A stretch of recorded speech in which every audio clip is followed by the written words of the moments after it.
Good morning once again. It is time for the Morning Mindset edition of the Live, Build, Change podcast. Are you ready for the day? This is God's day, and you are His instrument. You are His tool. You are His servant, His child, to express His life in the world. That's who you are.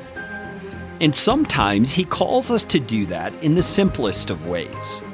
Through a smile to someone, through a kind word, through a hug, through a plate of fresh-baked cookies. I mean, there's all kinds of ways we're able to bring joy and blessing into people's lives so that they can see the reality of the God that we serve. But there are other times when God calls us to do things that are much more difficult than that. Things that push us to our limits and beyond. You know, you see this phrase sometimes, people writing Christian cards and things like that, and they'll say, God will never call you to something that you can't handle.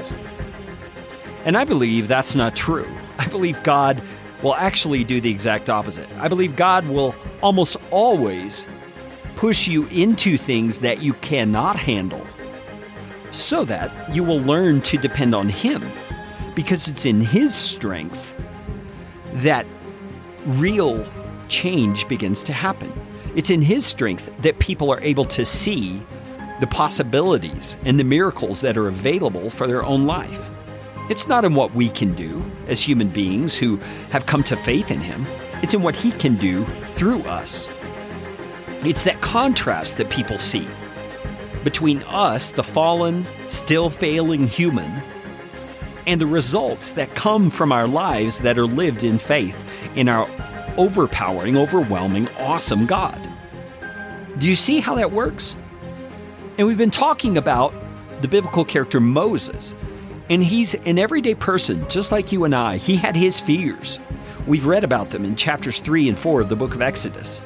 But today, as we approach the end of chapter 4, we see that Moses is actually relenting from his complaints and his resistance and is going back to Egypt, finally convinced by God that God will provide for him everything he needs to do this overwhelming job of leading millions of people out of captivity, out of slavery, and into a new land that God has promised for them.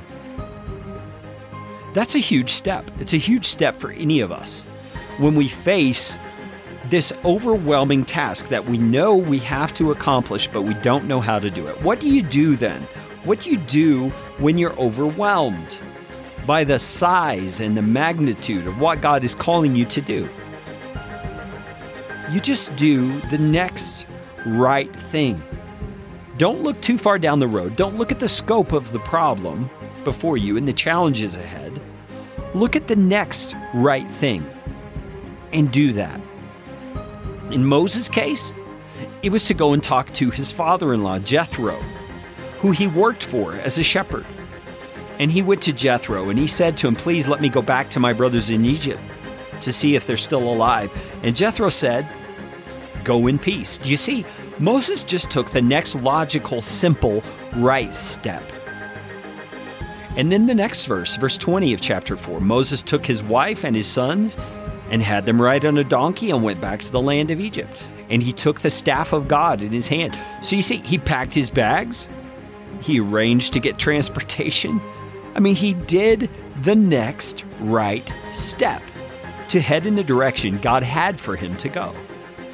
And that's all you and I need to do.